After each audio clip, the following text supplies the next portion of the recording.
wabarakatuh. Waalaikumsalam warahmatullahi wabarakatuh. Selamat siang anak-anak semuanya. Siang, Bu. Semoga tetap semangat belajar ya, walaupun sudah siang. Ya. Sebelum memulai pembelajaran kita pada siang hari ini, marilah kita buka dengan membaca basmalah bersama-sama. Bismillahirrahmanirrahim. Rabbi zidni ilma warzuqni fahma. Amin ya rabbal alamin. Selanjutnya Ibu akan mengecek kehadiran kalian terlebih dahulu. Nazilatun Nikmah hadir. Galio Nikadori Izin, Bu. izin. Ada suratnya? Ada. Sudah lengkap Bu Guru rasa ya? Iya. Sekarang kita akan memulai dengan membaca tilawah terlebih dahulu. Silahkan dibuka bukunya. Halaman berapa, Bu? Surat Al-Imran ayat 104. Kita baca bersama-sama ya. Iya, Sudah dibuka semuanya? Udah. Bismillahirrahmanirrahim. Walakum minkum ummatun yad'una ilal khairi wa ya'muruna bil ma'rufi wa yanhauna 'anil munkar wa ulaika humul muflihun. Artinya, dan hendaklah ada di antara kamu segolongan umat yang menyeru kepada kebaikan, menyuruh kepada yang makruf dan mencegah dari yang mungkar. Merekalah orang-orang yang beruntung. Nah, dari ayat ini sudah tahu kita akan belajar apa? Tidak tahu. Kita akan belajar mengenai dakwah Islam dengan kearifan dan kedamaian di Nusantara. Ya. Mawar. Wow. Bu, perlu dipegangin nggak? Perlu Sebelumnya Ibu akan menjelaskan terlebih dahulu tujuan pembelajaran kita pada siang hari ini. Yang pertama, setelah berdiskusi dalam kelompok, peserta didik dapat menjelaskan kemajuan dan perkembangan Islam di Indonesia dengan benar, menjelaskan model dakwah dengan cara damai, mengidentifikasi perkembangan dan kemajuan dakwah di Indonesia dengan baik, dan yang terakhir mampu menganalisis hikmah perkembangan dan kemajuan dakwah Islam di Indonesia. Nah, sebelumnya kalian paham apa enggak? Dakwah itu apa sih? Menyampaikan agama. Menyampaikan, boleh. Menyebarkan. Menyebarkan, menciarkan, menyerukan agama. Ya, betul. Nah, kalian pernah berpikir enggak? Kita tinggal di Indonesia, di Jember, Jawa Timur. Jawa Timur. Kok Mangli. bisa kita juga Islam? Padahal Rasulullah ada di Jazirah Arab. Kok bisa kita Islam ya? Lahirnya Islam, Bu. Lahirnya sudah Islam. Nah, kita karena lahirnya sudah Islam. Nah, kenapa kok bisa Islam sampai di Indonesia? Karena ya, maksudnya Islam di Indonesia itu diperkirakan pada abad 1 Hijriah atau sekitar 8 Masehi. Ya, Islam masuk di Indonesia. Namun, Islam masuk di Indonesia dengan kearifan. Kearifan maksudnya apa? Indonesia memiliki banyak suku, budaya, bahasa. Nah, Islam masuk di Indonesia dengan kearifan, dengan menyesuaikan kebudayaan yang ada di Indonesia terlebih dahulu. Ya, di sini ada strategi dakwah Islam di Indonesia. Ada 5 melalui perdagangan, pernikahan, pendidikan, kesenian, dan pengobatan. Untuk lebih jelasnya nanti kita pelajari bersama ya. Nah, Islam berkembang di Indonesia mulai dari Jawa, Sumatera, Sulawesi, Maluku dan sekitarnya serta Papua. Ya, tapi pada siang hari ini kita akan belajar mengenai tokoh penyebaran Islam di Pulau Jawa. Ya. Nah, ada beberapa faktor yang menyebabkan perkembangan Islam di Indonesia ini berkembang cukup pesat. Yang pertama yaitu adanya dorongan kewajiban bagi muslim-muslimah khususnya para ulama untuk berdakwah menyiarkan Islam sesuai dengan kemampuan mereka masing-masing. Nah, ini dilandasi oleh dalil Rasulullah SAW yang diriwayatkan oleh Imam Bukhari, balighu anni walau ayah. Artinya apa? Sampaikanlah walaupun satu ayat. Walaupun hanya saya. Nah, karena sabda Rasulullah ini, para ulama merasa terdorong untuk menyebarkan agama Islam.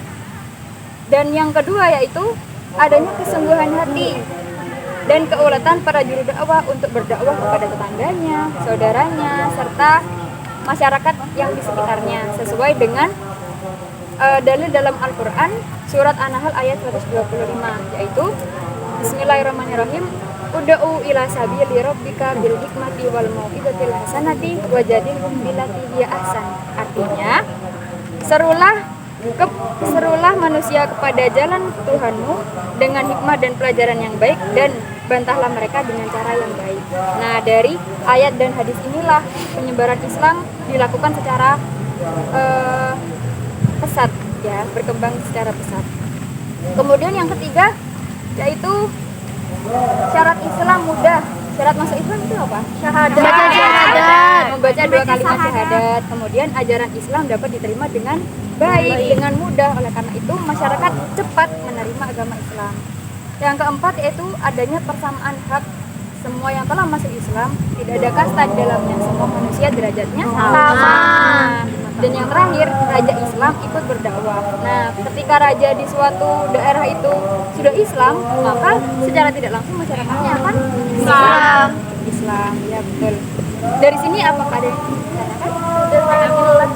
Nah, di sini Bu Guru punya 9 wali yang aktif dalam menyebarkan agama Islam di Pulau Jawa. Ada yang hafal? Wali Songo Bu. Wali Songo ya. 1, 2, 3. Mari kawan kita sebutkan nama-nama wali 9 yang menyebarkan agama Islam di tanah Jawa tanpa kekerasan. Sunan Gresik, Sunan Ampel, Sunan Bonang, Sunan Derajat, Giri Kudus, Kalijaga, Sunan Gunung Jati, Sunan Muria. Mereka semua orang mulia dan bertakwa. Ya, Mudah dihafal Bu. jadi hafal alhamdulillah ya. Alhamdulillah Bu. Nah, kemudian di sini Bu Guru akan membentuk kalian menjadi 2 kelompok. Yang pertama kelompoknya Mbak Nazila dan Mbak Fia. Kedua Mbak Rizka dan Mbak Nova ya. Nah, ini Bu Guru punya gambar di sini tentang strategi dakwah Islam di Nusantara. Ada perdagangan, pernikahan, kesenian, dan pengobatan. Kalian silahkan cari dari sumber belajar apapun, kemudian presentasikan di depan kelas. Paham ya? Iya Bu. Paham. Iya Bu, paham. Ini satu orang satu. Majunya berdua. Ya. Bu Guru beri waktu 5 menit. Nih Bu Guru contohkan ya. Ini gambar apa kira-kira? Ngaji. Ya betul. Salah satu strategi ulama untuk menyebarkan agama Islam di Nusantara itu dengan cara belajar di pesantren, di musola, di surau, di langgar, betul. Nah, belajar agama, kemudian setelah mereka punya ilmu, pulang ke kampung halamannya masing-masing, kemudian menyebarkan agama Islam. Ya, Seperti itu Bu. ya. Kelompok 1 apa sudah siap? Iya saya. Ya Bu. Ya silakan maju kelompok 1. Ya Bu. Ada yang kelihatan ini gambar apa? Buang Pak. Orang minta-minta. Dalang. Oh, dagang geng, dagang. Beli dagang. Pegadaian. Jadi dakwah Islam di Nusantara itu melalui perdagangan. Wilayah Nusantara strategis oleh jalur perdagangan laut yang dilalui oleh seluruh dunia termasuk pedagang muslim. Pedagang muslim yang menetap di Nusantara tak jarang mengundang ulama dan membelinya. Dari situlah Islam mulai menyebar. Jadi dari laut itu perdagangannya itu dilautkan dari sebelah, dari mana gitu. Ntar pulang. Ya.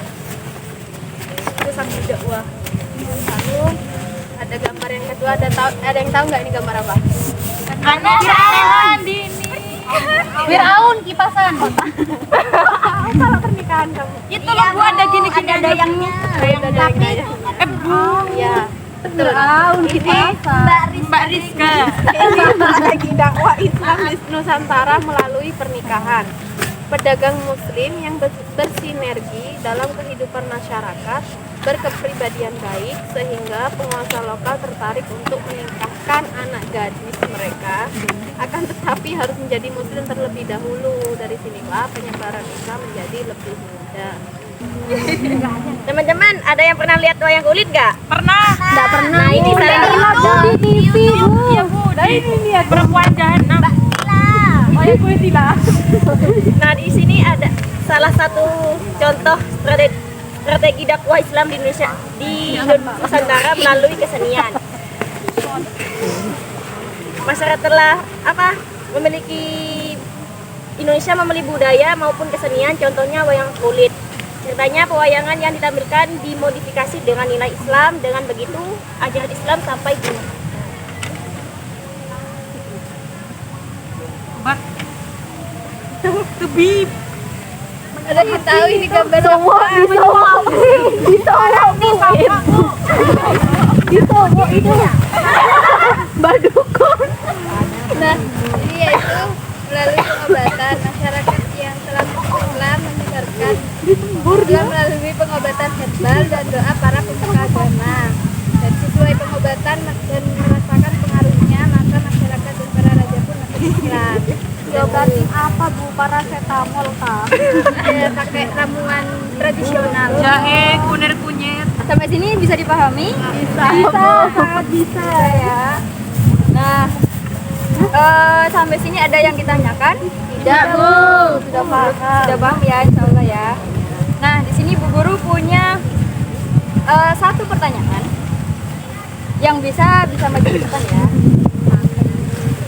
Apa yang kalian pahami tentang penyebaran dakwah Islam di tanah Nusantara? Mbak Nova, silahkan maju.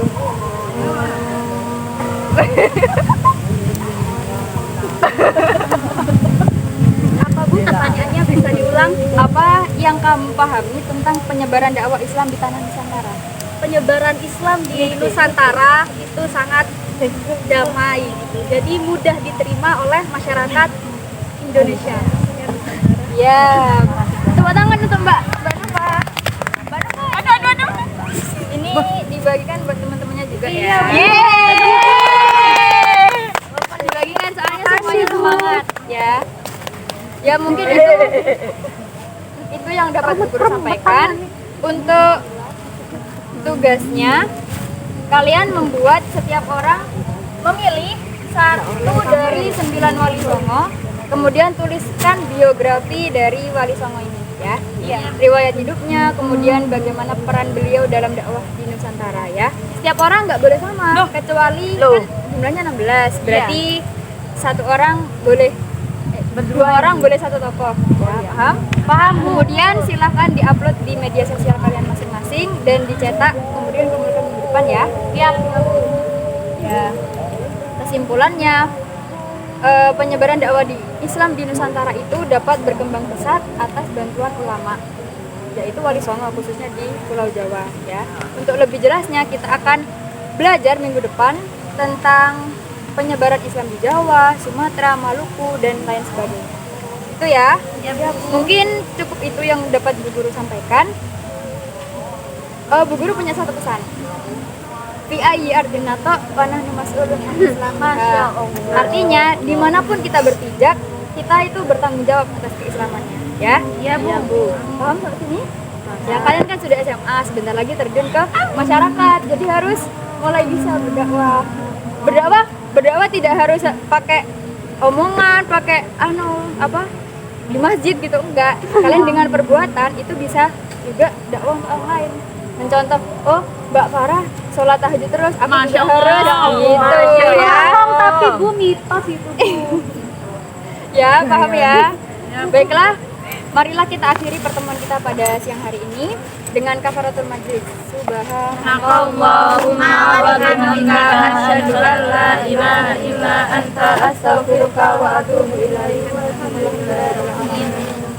Syukran ala husnul imam. Assalamualaikum warahmatullahi wabarakatuh. Waalaikumsalam.